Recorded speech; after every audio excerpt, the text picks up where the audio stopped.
আমার চ্যানেলে তোমাদের সকলকে স্বাগত। আজ আমরা ক্লাস 7-এর রায় ও মার্টিনের প্রশ্নবিচিত্রা থেকে পরিবেশের দ্বিতীয় পর্যায়ক্রমিক মূল্যায়নের অষ্টম স্কুল সলভ করব।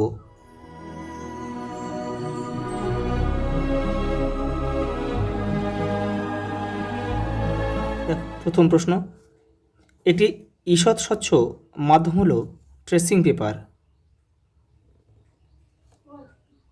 বর্ণালীর প্রান্তিক রং দুটি হলো, দেখো, বেনিয়া সহ কলা। প্রথমে আছে বেগুনি আর লাল। প্রদত্ত কোনটি চৌম্বক পদার্থ? নিকেল। অর্থাৎ কোনটা চুম্বক দ্বারা আকর্ষিত হয়। ইলেকট্রিক হিটারের কুণ্ডলী তৈরি হয় নাইক্রোম তার দিয়ে। এই যে অপশান সি আমাদের সঠিক উত্তর। অপ্রচলিত শক্তির উৎস, দেখো অপ্রচলিত শক্তির উৎস এখানে হবে সৌরশক্তি।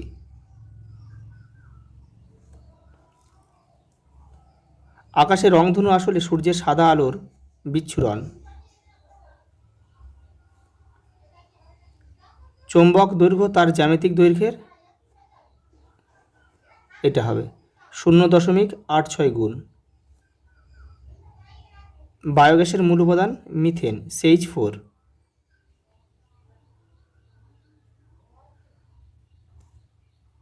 একটি ব্যাটারিতে সেল সংখ্যা অসংখ্য, এই যে একাধিক। কাণ্ডের যে জায়গা থেকে শাখা পাতা বের হয় সেই জায়গাটাকে কী বলে? পর্ব। এই যে অপশান এ। ফুলের যে অংশটি বীজে পরিণত হয় সেটি হলো ডিম্বক।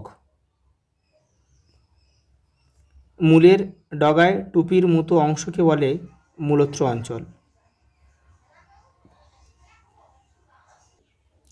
দেখো প্রথম প্রশ্ন, আলোর নিয়মিত প্রতিফলনের একটি উদাহরণ দাও।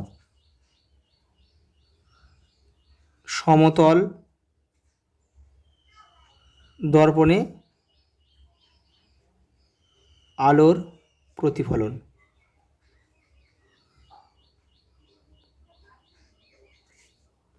ওটা দেখো, দণ্ডচুম্বকের মাঝখানের অংশ কি বলে? চুম্বকের উদাসীন অঞ্চল।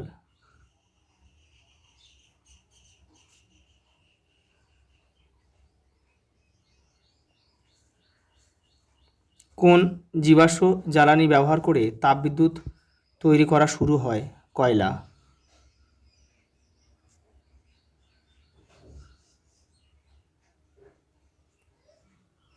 পরেরটা দেখো, এলইডির পুরো নাম কি? লাইট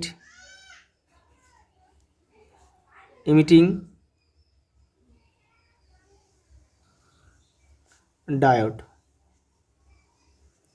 পরেরটা দেখো, নৌকম্পাসে কী ধরনের চুম্বক ব্যবহার করা হয়? চুম্বক শলাকা।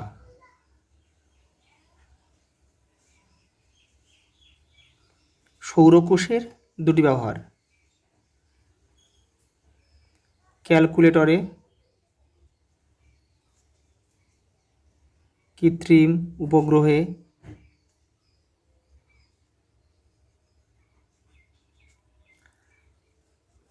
আলোকরশ্মি সমতল দর্পণে লম্ব আপতন ঘটলে প্রতিফলন কোণের মান কত হবে? লম্ব আপতন হলে আপতন কোণ 0 ডিগ্রি হয়, আর আপতন কোণ আর প্রতিফলন কোণ আমরা যদি সমান হয় সেই জন্য প্রতিফলন কোণও কিন্তু 0 ডিগ্রি হবে।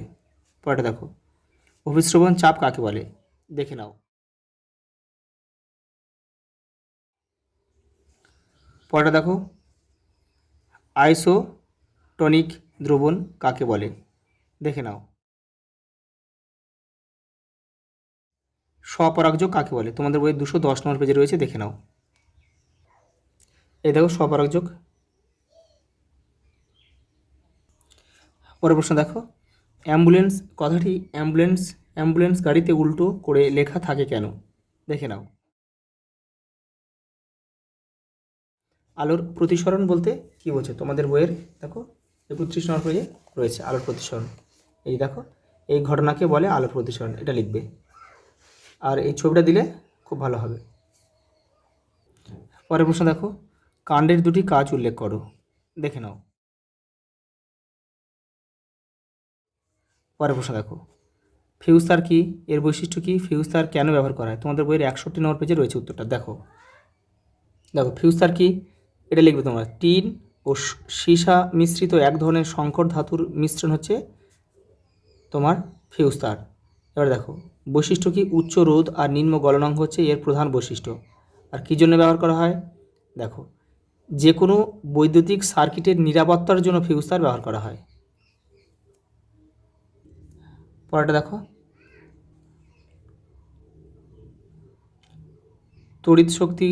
তড়িৎ চুম্বকের শক্তি কী কী উপায়ে বৃদ্ধি করা যায়। দেখো 58 নম্বর পেজে রয়েছে, দেখো এই যে রয়েছে, দেখো তারের পাক সংখ্যা বাড়ালে তড়িৎ চুম্বকের শক্তি বাড়ে। আর এখানে দেখো এই যে তাহলে দেখা, এই যে সেল সংখ্যা বাড়ালে, অর্থাৎ তড়িতের পরিমাণ বাড়লে তড়িৎ চুম্বকের শক্তি বাড়ে।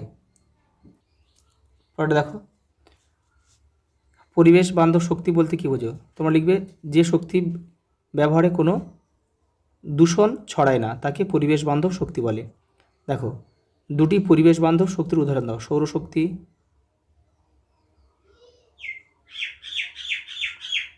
বায়ু শক্তি। পরেরটা দেখো, চৌম্বক আবেশ কাকে বলে, আকর্ষণের পূর্বে আবেশ ঘটে, ব্যাখ্যা করো। তোমাদের বইয়ের 44 নম্বর পেজ দেখো, এই দেখো চৌম্বক আবেশ। এখানে লিখবে তোমরা, দেখো দণ্ড চুম্বকের প্রভাবে কোনো, এখানে যে পেরেক দিয়েছে, তোমরা একটা কোনো লিখবে, কোনো বস্তু লিখবে, চৌম্বক পদার্থ লিখবে, সাময়িকভাবে চুম্বকে পরিণত হওয়ার ঘটনাকে চৌম্বক আবেশ বলে। আর এই যে এরপরে যে প্রশ্নটা রয়েছে ওর সঙ্গে, সেটার উত্তরটা এই যে দেখো, চুম্বক যখন কোনো চুম্বক পদার্থকে আকর্ষণ করে তার আগে ওই চুম্বক পদার্থকে আবেশিত করে চুম্বকে পরিণত করে, তাই বলা হয় আকর্ষণের পূর্বে আবেশ হয়। পরেরটা দেখো, চুম্বক অক্ষ কাকে বলে, 42 পেজে রয়েছে তোমাদের বইয়ের, এই যে দেখো চুম্বকের উত্তর ও দক্ষিণ মেরু যোগ করলে যে সরলরেখা পাওয়া যায় তাকে চুম্বক অক্ষ বলে। দেখো একটি চুম্বকের জ্যামিতিক দৈর্ঘ্য 10 সেমি হলে চুম্বকটির চুম্বক দৈর্ঘ্য কত হবে, 10-এর সাথে তোমার 0.86 গুণ করতে হবে, উত্তর হবে 8.6 সেমি। পরেরটা দেখো, মুক্ত বর্তনী ও বদ্ধ বর্তনীর মধ্যে পার্থক্য লেখো, দেখে নাও।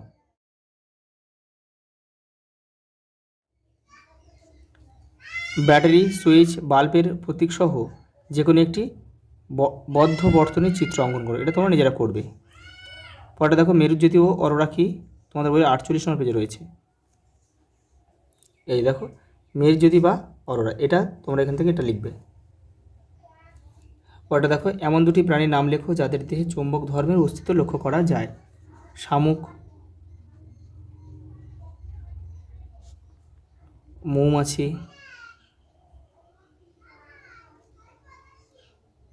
সমতল দর্পণে সৃষ্ট প্রতিবিম্বের 3টি বৈশিষ্ট্য লেখো, এখানে লিখছি দেখো, প্রতিবিম্ব, তোমরা প্রতিবিম্ব শব্দটা লিখে নেবে, প্রতিবিম্ব সমশীর্ষ হবে,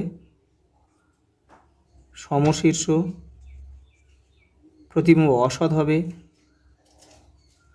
আর প্রতিবিম্বের পার্শ্বীয় পরিবর্তন হবে, পার্শ্বীয়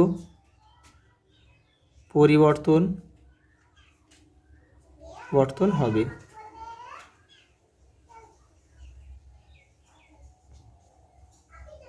পরেরটা দেখো, জবা ফুলের প্রধান 4টি অংশের নাম লেখো, তার সঙ্গে দিয়েছে অর্ধবেদ্য পর্দা কি, এখানে দেখো এটা আমি লিখে দিচ্ছি 4টে, বৃতি, দলমণ্ডল, পুংস্তবক,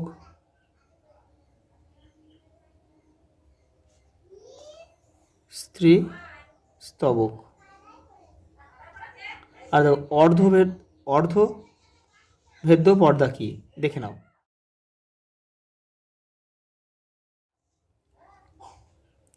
পরে দেখো, ওআরএস কথাটির পুরো নাম কি, ওরাল রিহাইড্রেশন সলিউশন। অঙ্কুরোদ্গমের শর্তগুলি কি কি, জল, বায়ু অর্থাৎ অক্সিজেন, আর উষ্ণতা। আচ্ছা, এই পর্যন্ত, দেখা হবে পরের ভিডিওতে।